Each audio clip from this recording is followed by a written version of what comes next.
segala puji dan puja kehadirat Allah Subhanahu wa taala, juga salawat dan taslim kepada Nabi besar Muhammad sallallahu alaihi wa ala alihi wa sahbihi wasallam.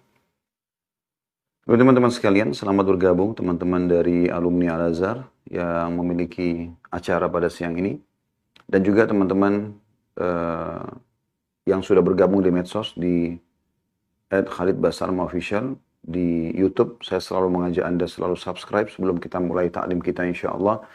Kemudian like dan juga jangan lupa jempolnya atau maaf loncengnya supaya Anda mendapatkan informasi yang terbaru. Dan sering saya ingatkan, ini sebenarnya bukan tujuan hanya sekedar mendukung channel, tapi masalahnya adalah kita sedang bekerja sama bersama-sama insya Allah untuk membesarkan salah satu wadah dakwah.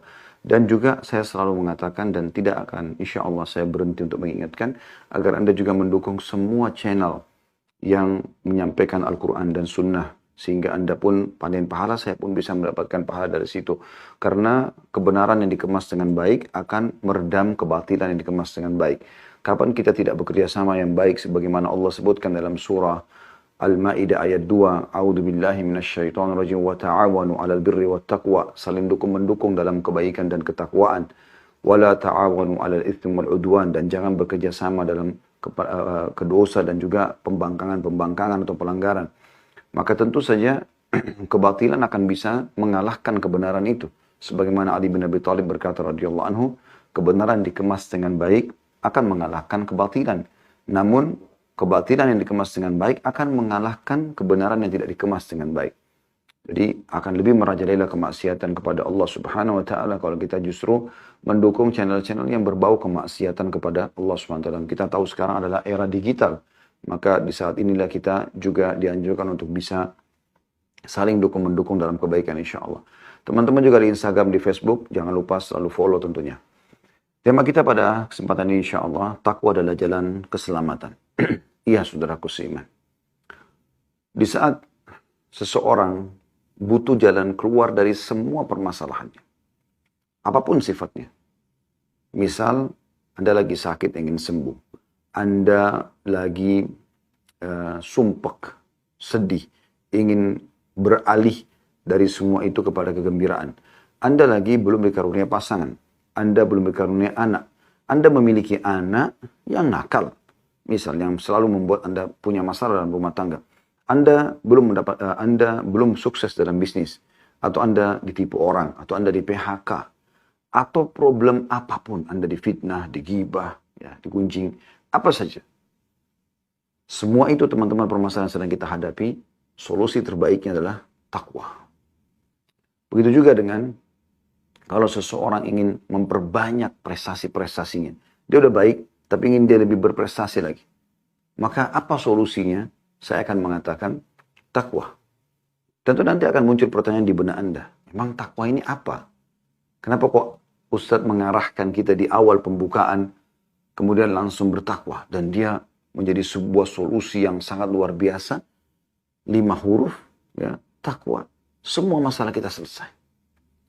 Insya Allah pada kesempatan ini kita akan lebih dalam membahas masalah itu. Dan bi'idnillahi ta'ala dengan izin Allah SWT, semoga Allah ikhlaskan niat kita. 1 jam ke depan kita akan isi dan berharap insya Allah, saya sangat berharap Allah Subhanahu wa taala ini menyampaikan kepada Anda pesan-pesan yang baik ini dan juga menjadikan saya pertama dan Anda juga melaksanakan, bukan cuma mengucapkan. Baik teman-teman sekalian, mari kita buka sama-sama bermula dari surah Al-Baqarah, surah nomor 2 ayat 197. Silakan dibuka dulu di handphonenya dan kita akan baca insya Allah potongan ayat di situ ya. Kalau Anda sudah buka insya Allah Al-Baqarah 197, ada potongan ayat, walaupun ini bicara tentang masalah haji ya, tapi coba Bapak Ibu sekalian, rahimani wa rahimakumullah, melihat potongan ayat, walaupun saya bacakan dari awal ya, A'udzubillahi minasyaitonir rajim 197-nya, Al-Hajju ashhurum ma'lumat. Faman farada fihinna al-hajja fala rafatha wala fusuka wala jidala fil hajj wa ma taf'alu min khairin ya'lamhu Allah wa tazawwadu fa inna khairaz zadi taqwa wattaquni ya ulil albab. Haji adalah beberapa bulan yang dimaklumi. Maksudnya waktunya tertentu. Ya. bermula dari dikenal dengan bulan-bulan haji adalah Syawal, Dzulqa'dah, Dzulhijjah ya. Barang siapa menetapkan niatnya dalam bulan itu akan mengerjakan haji, maka dia tidak boleh rafath. Rafath mengucapkan kata-kata yang mengundang syahwat, berbuat fasik atau kejahatan-kejahatan yang lain, kriminal, dan berbantah-bantahan atau bertengkar selama mengerjakan ibadah haji. Dan apa yang kamu kerjakan berupa kebaikan, niscaya Allah mengetahuinya. Mulai dari sini saksi bahasan kita, dan berbekallah kalian. Berbekal untuk apa? Kebahagiaan dunia, kesuksesan, keselamatan dunia, juga akhirat kalian. Dan ketahuilah, sesungguhnya sebaik-baik bekal adalah takwa. Lalu Allah mengatakan, dan bertakwalah kepadaku, hai orang-orang yang berakal. Sederhana berarti pertanyaan kita di sini. Kita ambil dari potongan ayat saya bilang tadi, sebenarnya saksi bahasan kita dari وَتَزَوَّدُوا فَإِنَّ خَيْرَ الزَّادِ التَّقْوَى وَاتَّقُونِ يَا أُولِي الْأَلْبَابِ. Berbekallah kalian dan ketahuilah sebaik-baik bekal adalah ketakwaan, dan bertakwalah kepadaku hai orang-orang yang berakal. Maka nanti akan ada muncul pertanyaan, apa takwa ini? Kenapa Allah Subhanahu wa taala menyuruh kita menjadikannya sebagai bekal? Dan saya tadi di pembukaan mungkin Bapak Ibu sudah sedikit ada pencerahan walaupun baru berapa persen tentang kenapa tadi saya mengatakan dia adalah keselamatan, jalan keluar. Bahkan bisa menjadi penyebab bertambahnya rezeki kita, karena memang itu adalah sebaik-baik bekal. Bagi orang tua yang ingin membekali anaknya, bukan dibekali teman-teman sekalian selalu pikirannya materi. Rumah yang mewah, harta yang banyak, mobil yang mewah, ya apa, rumah yang bagus, mobil yang mewah, segala macam. Bukan itu. Mereka punya masa depan yang Allah SWT sudah tentukan rezekinya. Anda boleh sebagai orang tua untuk menyiapkan fasilitas yang terbaik buat anak-anak. Tapi teman-teman sekalian, bukan itu yang mereka butuhkan. Bukan itu bekal untuk mereka masa depan. Rumah yang Anda berikan, mobil yang Anda berikan bisa dijual, dipakai narkotika, pakai foya-foya sama teman-temannya. Bahkan bisa menjadi durhaka kepada Anda justru karena fasilitas Anda berikan. Bisa terjadi. Bisa juga terbalik. Mungkin mereka justru patuh kepada Anda dan berterima kasih kalau mereka anak-anak yang baik. Tapi kan bisa terjadi ini dan itu. Tapi yang benar adalah Anda jadikan takwa sebagai bekalnya. Bagaimana dia bertakwa kepada Allah Subhanahu wa taala. Dan kalau kita ringkaskan definisi takwa adalah patuh. Kepatuhan kepada Allah Subhanahu wa taala. Bagaimana dia patuh kepada Allah Subhanahu wa taala. Apa yang Allah perintahkan sebagai pencipta. Karena memang kita yakin sebagai seorang muslim, la ilaha illallah, la ma'buda bihaqqin illallah. Tidak ada Tuhan yang berhak disembah kecuali Allah. Enggak ada pencipta, baik di langit, apapun yang Anda jangkau dengan mata Anda, burung yang berterbangan pergantian siang malam, hujan yang turun, awan, bintang-bintang, semua itu yang terjangkau. Tidak terjangkau juga dengan mata Anda. Semua yang di bumi, manusia dengan beragam macam warna kulit, paras wajah, poster tubuh, bahasa, ya. Kemudian hewan-hewan. Dari semut yang kecil, serangga-serangga, sampai ke gajah yang besar. Kemudian semua yang tumbuh-tumbuhan, dari rumput sampai ke pohon beringin.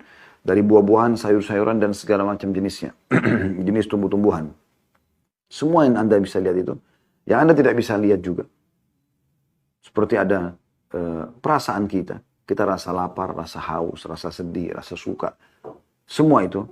Jin, makhluk Allah yang Allah sebutkan dalam surah Jin, Allah sebutkan dalam surah nomor 72 dalam Al-Quran, jin, malaikat yang Anda tidak bisa lihat, tapi kita wajib beriman karena rukun iman kita yang kedua. Setelah iman kepada Allah, iman kepada malaikat. Begitu juga dengan kedalaman lautan yang Anda bisa jangkau dengan mata Anda. Semua jenis hewan-hewan Anda kalau lihat ketik di YouTube, keajaiban alam lautan akan keluar, semua cuplikan Anda bisa lihat. Yang luar biasa segala macam jenis hewan-hewan gitu. Yang Anda lihat. Kalau Anda perhatikan baik-baik ikan tersebut, siapa yang ciptakan matanya, mulutnya, sistem pencernaannya, bisa hidup dalam air dan segala macam corak-corak yang ada di tubuhnya, ya, warna. Ya, dia sendiri tidak tahu masalah itu. Semua itu yang terjangkau, yang tidak terjangkau, kata kuncinya la ilaha illallah. La ma'budan bihaqqin illallah. Tidak ada Tuhan yang menciptakan, yang mengadakan, yang mengurus semua itu, menghidupkan dan mematikan kecuali Allah. Oleh karena itu, patuh kepada Allah dalam arti kata mengerjakan apa yang dia perintahkan. Menikmati yang halal. Dan meninggalkan apa yang dia larang, itu sebaik-baik bekal. Tanamkan itu pada anak-anak. Sehingga mereka sekolah dalam kondisi mereka bertakwa kepada Allah. Mereka bekerja, mereka bertakwa kepada Allah.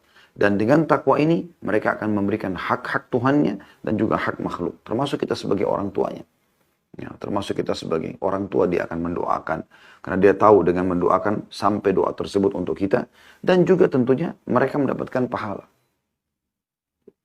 Jadi teman-teman sekalian, dari apa yang kita sampaikan di pembukaan kita ini, kita sudah coba mengerucut ke bahasan kita. Yaitu masalah takwa. Ringkasnya, patuh. Baik, lebih dalam lagi teman-teman sekalian, silakan Anda buka surah At-Talaq. Surah nomor 65 dalam Al-Quran. Tepatnya di ayat-ayat pertama tentunya. Dimulai dari ayat 2-nya. Surah nomor 65, ayat 2. Dan ini nanti akan menjawab kenapa tadi di awal pembukaan saya mengatakan dia akan takwa akan menjadi solusi bagi yang belum punya anak supaya punya anak, yang belum punya pasangan supaya punya pasangan, yang belum punya pekerjaan supaya punya pekerjaan, yang belum sukses dalam bisnis dia bisa dapat kesuksesan, yang belum sembuh dari penyakit dia akan sembuh, yang sudah punya semuanya, sudah punya pasangan hidup, sudah punya keturunan, bagaimana sudah punya pekerjaan, prestasi, bagaimana dia mempertahankan bahkan bisa lebih banyak lagi ya, fasilitas tersebut. Kata kuncinya takwa. Perhatikan dalilnya. Surah At-Talaq, surah nomor 65 ayat 2. Di akhir ayat, walaupun dibicara masalah perceraian, tapi kita ambil potongan akhir ayat. Ulama menjadikan saksi bahasan akhir ayatnya. Saya bacakan di potongan akhir ayat, bisa diperhatikan di ayat 2 sekali lagi. A'udzu billahi minasyaitonir rajim wa may yattaqillaha yaj'al lahu makhraja. Siapa atau barang siapa yang bertakwa kepada Allah. Sederhana, patuh. Allah perintahkan, kerjakan. Allah larang, jauhi.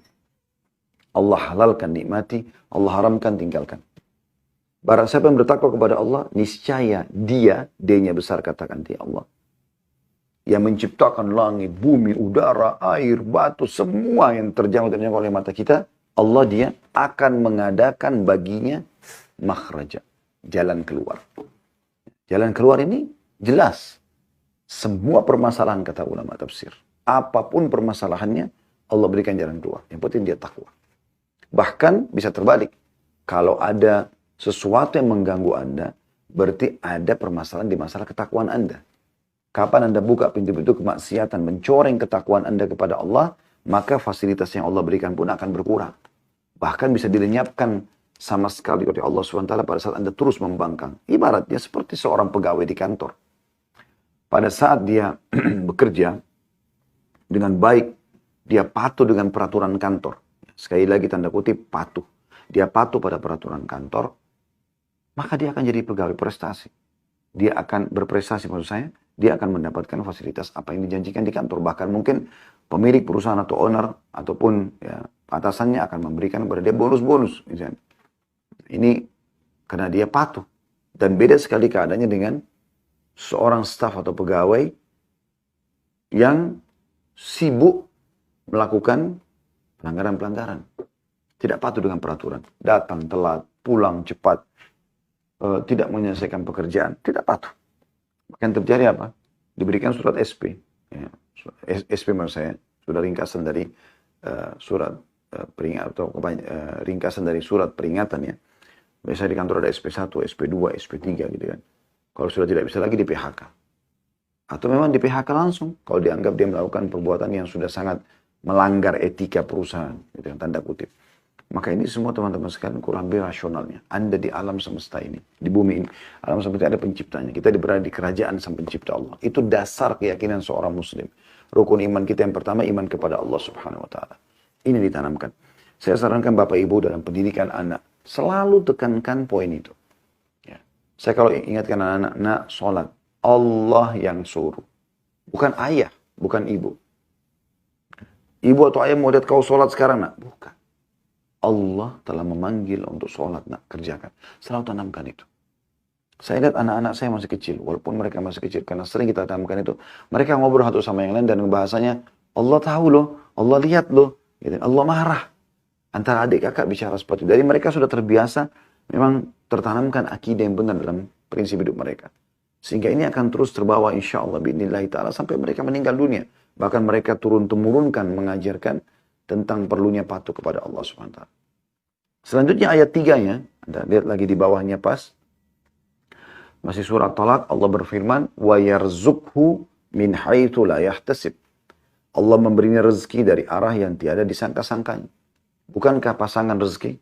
Bukankah anak rezeki? Bukankah pekerjaan rezeki? Bukankah keuntungan dalam perusahaan rezeki? Bukankah jabatan rezeki? Bukankah sembuh dari penyakit rezeki? Bukankah bertambahnya semua fasilitas itu adalah rezeki? Kalau Anda fahamnya selama ini definisi rezeki hanyalah uang, Anda keliru. Rezeki itu semua yang bisa membuat roda kehidupan ini bisa berjalan. Itu rezeki. Maka Allah mengatakan, selain Allah berikan jalan keluar dari permasalahannya, lalu Allah berikan lagi rezeki. Yang dari tempat tidak disangka-sangka. Kadang-kadang tidak masuk di akal kita. Bagaimana bisa itu datang? Kadang-kadang teman-teman, kalau Anda makin kuat mengasah ketakwaan Anda kepada Allah ini, oh ini enggak, ini Allah halalkan. Oke, saya nikmati, ini Allah haramkan, saya dan jauhi. Ini patokannya. Maka selalu menjaga di sini. Yakin teman-teman sekalian. Betul-betul ayat ini berlaku pada Anda. Kadang-kadang kita baru berpikir, enak ya makan ini. Tiba-tiba ada yang kasih makanan tersebut. Mungkin kita ingin sesuatu. Pengen umrah ya. Tiba-tiba Allah mudahkan. Pengen haji ya. Tiba-tiba Allah mudahkan. Pengen punya mobil ya. Tiba-tiba Allah mudahkan. Semua Allah berikan subhanallah. Lalu Allah katakan, وَمَنْ يَتَوَكَّلْ عَلَى اللَّهِ فَهُوَ حَسْبُهُ. Barang siapa yang bertawakal kepada Allah, mengembalikan urusannya kepada Allah setelah dia ikhtiar. Setelah berusaha. Ya. Kita tidak boleh menyerahkan kepada Allah kalau kita belum berusaha. Kata Nabi SAW, kalau kalian bertawakal, sebenar-benar tawakal kepada Allah, maka Allah akan berikan kepada kalian rezeki, sebagaimana Allah berikan burung yang keluar di pagi hari dari sarangnya, dalam kondisi lapar, pulang dalam kondisi kenyang. Burung kan terbang, bekerja, mencari. Maka dijamin setelah dia berusaha bekerja, Allah subhanahu wa ta'ala akan berikan kepada dia rezeki. Dia akan pulang dalam kondisi penuh perutnya. Innallaha balighu amri. Sungguhnya Allah melaksanakan urusan di kehendakinya. Qad ja'alallahu li kulli syai'in qadra. Sungguhnya Allah telah mengadakan ketentuan bagi setiap sesuatunya. Kemudian kita pindah lagi ke ayat 4-nya. Perhatikan lagi di akhir ayat. Jadi sudah tadi kita sebutkan di ayat 2-nya, Allah berikan makhraja, jalan keluar dari permasalahan. Yang kedua, ayat 3-nya, ini keutamaan yang kedua dari takwa. Dia akan diberikan rezeki dari tempat tidak disangka-sangka. Ayat 4-nya di sini, surat Talak, ini keutamaan yang ketiga dari takwa yang kita bahas. Di akhir ayat ya, وَمَنْ يَتَّكِ اللَّهَ يَجْعَلْ لَهُ مِنْ أَمْرِهِ يُسْرًا. Barang siapa yang bertakwa kepada Allah, niscaya Allah akan menjadikan baginya kemudahan dalam urusannya. Nah ini ada relevansinya dengan ayat 2 tadi ya.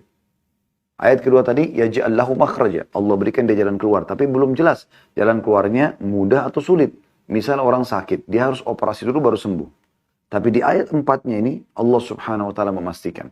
Jalan keluar yang ada di ayat 2 makhraja itu akan yusro, akan mudah. Ya. Jadi tanpa operasi bisa sembuh.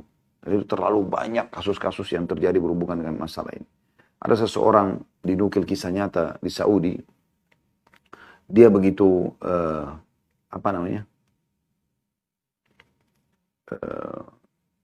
mulai tumbuh besar ya. Matanya tiba-tiba rabun anak ini. Sampai akhirnya dia tidak bisa melihat. Kecuali samar sekali gitu. Ya, artinya bisa dianggap buta lah. Tapi masih melihat tapi tinggal cahaya putih saja. Dia tidak bisa melihat apa-apa. Kecuali samar, buram. Maka satu waktu, dia tentu anak ini dididik oleh orang tuanya agar terbiasa bertakwa kepada Allah subhanahu wa ta'ala. Selalu patuh kepada Allah. Membaca, walaupun buta matanya menghafal Al-Quran, sholat, ya, bakti sama orang tua, diajarkan hadis-hadis Nabi SAW. Agama dicekokin terus gitu.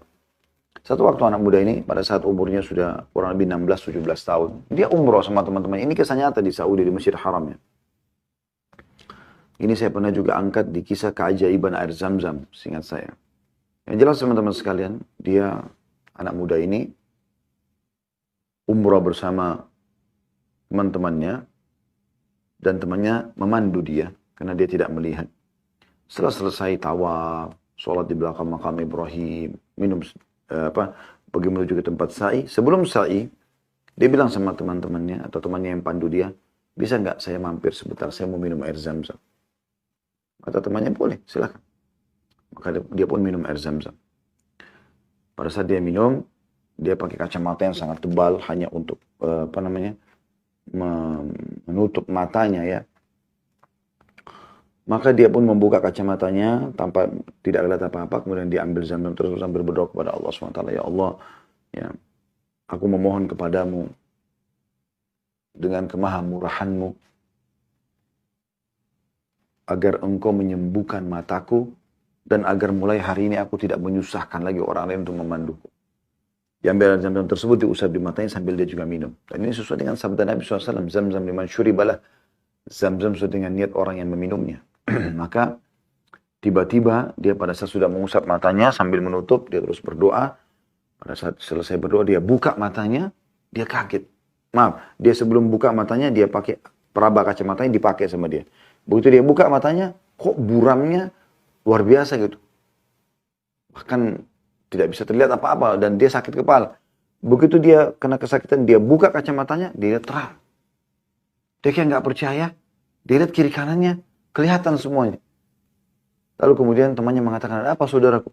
Dia mengatakan, Allahu Akbar, Allah telah mengembalikan penglihatanku.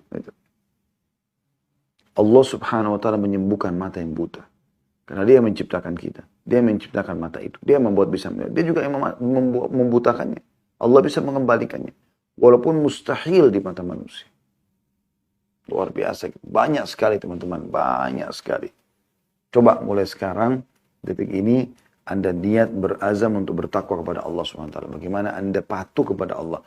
Yang Allah halalkan Anda nikmati, yang Allah haramkan Anda tinggalkan sejauh-jauhnya. Anda coba kerjakan perintah wajib ataupun sunnah. Jadi sunnah pun sama dikerjakan. Sebagaimana juga Anda meninggalkan yang haram, juga yang makruh. Makruh pun yang tidak berdosa kalau mengerjakan gitu kan. Tetap Anda tinggalkan. Maka lihat hasilnya teman-teman. 2 hari, 3 hari, seminggu, sebulan. Anda akan lihat bagaimana luar biasa. Bagaimana Allah Subhanahu Wa Taala di depan mata kita memudahkan segala macam urusan. Saya sering praktikkan dan saya coba ya, menyampaikan di pengajian itu apa yang saya alami seringkali. Tidak semuanya, tapi ada yang saya alami. Saya coba membahasakan. Karena memang saya fakta lapangannya begitu. Allah Subhanahu Wa Taala mudahkan. Berulang kali pada saat saya coba menjaga sholat 5 waktu di masjid tidak telat. Coba harus ada sedekah tiap hari. Coba ada hizb Al-Quran yang dibaca. Coba jaga zikir pagi petang. Coba bakti sama orang tua walaupun via telepon saja. Coba kerjakan semua itu. Subhanallah. Saya berulang kali tiba di bandara. Pernah telat. Subhanallah. Ada jalan keluarnya. Jalan keluarnya itu luar biasa. Pesawatnya telat. Gitu kan. Bersaingnya masih bisa. Masih mendapatkan. Gitu kan. Saya berulang kali ingin sesuatu. Allah Subhanahu Wa Taala tiba-tiba memberikan. Dengan mengutus orang, kadang-kadang saya tidak tahu dari siapa pemberinya. Dari makanan, dari pakaian, dari kendaraan. Luar biasa. Allah SWT berikan jalan keluar yang luar biasa. Kadang-kadang saya cuma bisa merenung dan kemudian menutup muka saya dengan telapak tangan sambil mengucapkan Alhamdulillah ya Allah. Karena luar biasa itu jalan keluar. Luar biasa jalan keluar. Semua Allah penuhi. Kemudian teman-teman sekalian di ayat 5, ini keutamaan yang keempat dari takwa. Dilihat masih surah At-Talaq ayat 5 ya. Allah SWT mengatakan di akhir ayatnya ya. Wa may yattaqillaha yukaffir anhu sayyi'ati wa yu'dhim lahu ajra. Barang siapa yang bertakwa kepada Allah, niscaya dia Allah akan menghapus kesalahan-kesalahannya dan melipat gandakan pahala baginya. Nah, Anda kalau kerja di perusahaan Anda pernah buat salah lalu kemudian diputihkan. Bagaimana bahagianya Anda? Tidak cuma sampai situ, dinaikkan gajinya. Sini dikatakan begitu. Ya. Barang siapa yang bertakwa kepada Allah, Allah akan menghapus kesalahannya. Diputihkan semua. Terus apa lagi? Cukup kan? Semua sudah cukup kan? Kita bisa bekerja lagi sekarang. Tapi Allah mengatakan, dan Allah akan melipat gandakan pahala baginya. Itu luar biasa. Keutamaan yang luar biasa itu. Kemudian teman-teman sekalian, kita coba lihat, tentu banyak sekali keutamaan takwa ini. Tapi kita lihat sekarang Ali Imran, silakan Anda buka. Ayat 133 seingat saya.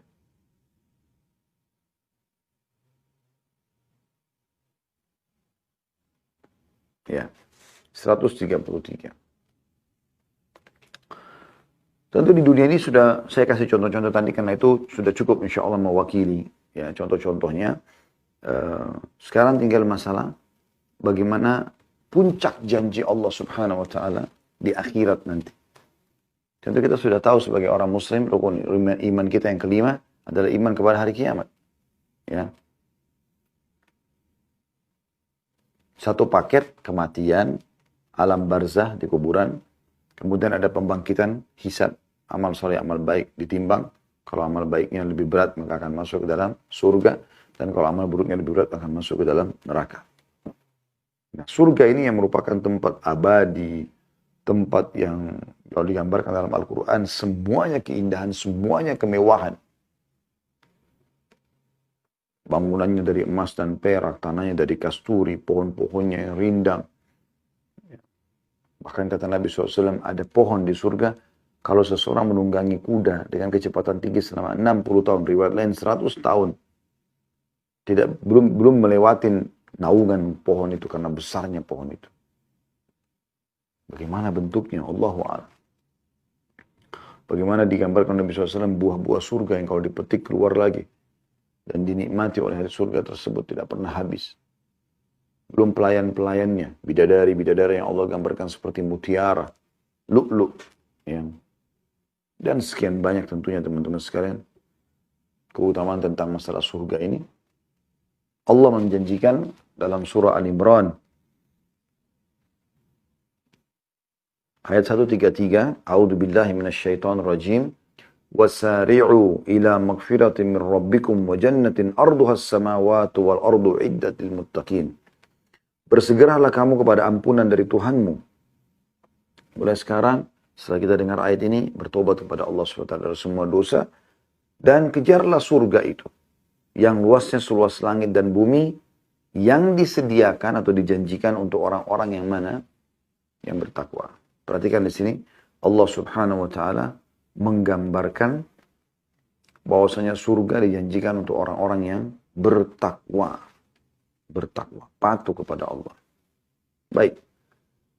Lebih dalam lagi teman-teman sekalian, setelah kita jelaskan tentang definisi takwa, terus perintah dalam surah Al-Baqarah 197 tentang pentingnya berbekal dengan takwa, kita sudah tadi menyebutkan juga keutamaannya di surah At-Talaq, surah nomor 65 ayat 2, 3, 4, 5, kemudian surah Al-Imran, surah nomor 3 ayat 133 tadi. Yang ini kita lihat di sini setelahnya tadi Al-Imran 133 di 134 sampai beberapa ayat ke depan Allah sebutkan ciri orang bertakwa di antara ciri mereka. Supaya Anda tahu, oh saya harus lakukan seperti ini dan seperti itu. Kita lanjutkan di 134-nya, tapi subjudul yang lain dalam bahasan kita yaitu masalah ciri orang-orang yang bertakwa. Supaya kita tahu, oh ternyata saya harus jadi begini supaya supaya saya mendapatkan predikat takwa itu sendiri. Di 134-nya Allah menyebutkan tentang ciri ketakwaan. Alladzina yunfiquna fis sarra'i wad dharra'i wal qadhimina al ghaidha wal 'afina 'anil nas wallahu yuhibbul muhsinin. Ciri yang pertama adalah orang-orang yang menafkahkan hartanya baik di waktu lapang maupun sempit. Dan ada bahasan kita banyak tentang masalah sedekah, di antaranya kita sudah bahas 2 kali kalau nggak salah kemarin itu tentang masalah keutamaan sedekah. Sedekah royal, keluarkan di jalan Allah SWT, jangan perhitungan. Itu ciri orang yang bertakwa. Jadi kalau ada orang yang Anda lihat royal sekali, suka memberi, orang lihat atau tidak lihat, dan dia muslim, dia mukmin, maka berarti ini ciri ketakwaannya. Di waktu lapang, ataupun di waktu sempit. Sempit pun susah, tetap dia sedekah.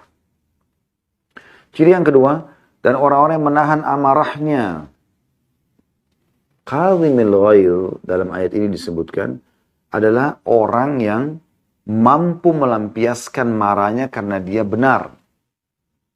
Dan dia punya power. Ini teman-teman sekalian dinamakan kadhimul ghaidh. Orang yang menahan emosinya dalam kondisi memang dia mampu melampiaskan. Kalau Anda benar ya, kalau Anda dalam kondisi marah, kemudian Anda memang benar seperti orang tua pada anak, suami pada istri, atasan pada bawahan, pemerintah pada masyarakatnya, mereka punya power bisa melakukan penyiksaan, penggangguan dan segala macam. Tapi mereka mendahulukan ini. Wal qadhibin al-ghaidh, dan orang yang bisa meredam emosinya. Justru dia tidak melakukan perbuatan-perbuatan itu. Ya. Nah, orang kalau emosi, semuanya buyar. Idenya buyar, matanya jadi melotot, tangannya bisa melayang sama kakinya. Gitu kan. Lisannya jadi tajam.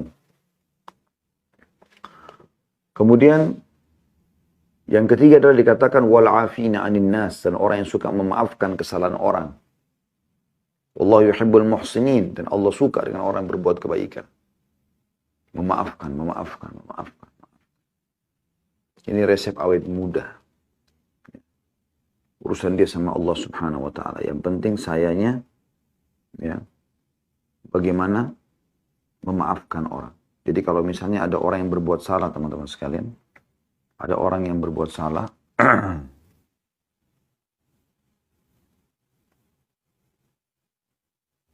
maaf, ini Al-Qur'annya sempat tersentuh jadi dia pindah.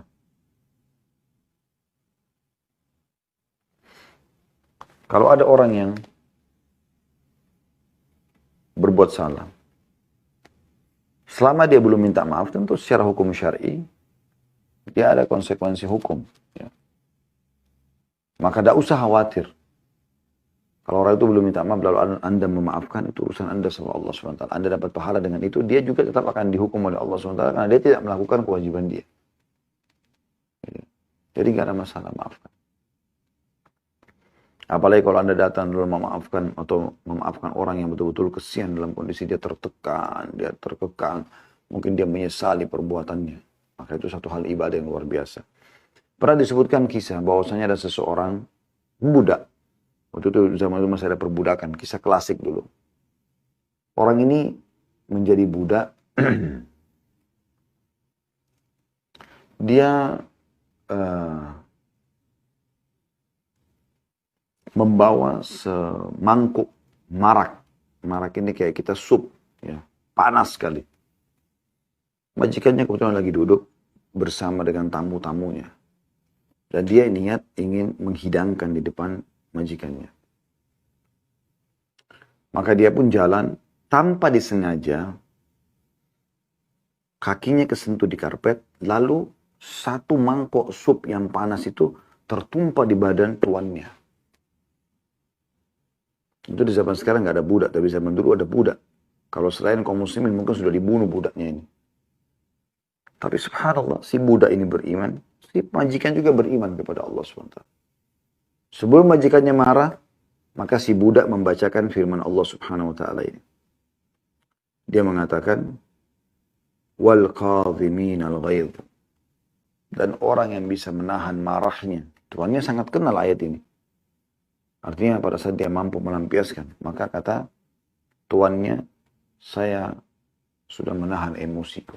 Artinya saya tidak jadi marah pada kamu. Kena ayat itu. Kemudian dia bilang, ya Tuhan, belum selesai ayatnya. Wal afina 'anil nas, dan orang suka memaafkan orang lain.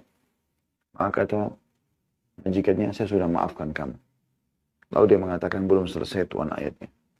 Wallahu yuhibbul muhsinin, dan Allah suka sekali dengan orang-orang yang berbuat kebaikan. Maka tuannya pun mengatakan, kalau begitu pergilah, kau telah aku bebaskan.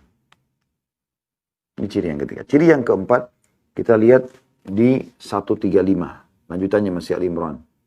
وَالَّذِينَ إِذَا فَعَلُوا فَاحِشَةً أَوْ ظَلَمُوا أَنفُسَهُمْ ذَكَرُوا اللَّهَ فَاسْتَغْفَرُوا لِذُنُوبِهِمْ وَمَن يَغْفِرُ الذُّنُوبَ إِلَّا اللَّهُ وَلَمْ يُصِرُّوا عَلَى مَا فَعَلُوا وَهُمْ يَعْلَمُونَ.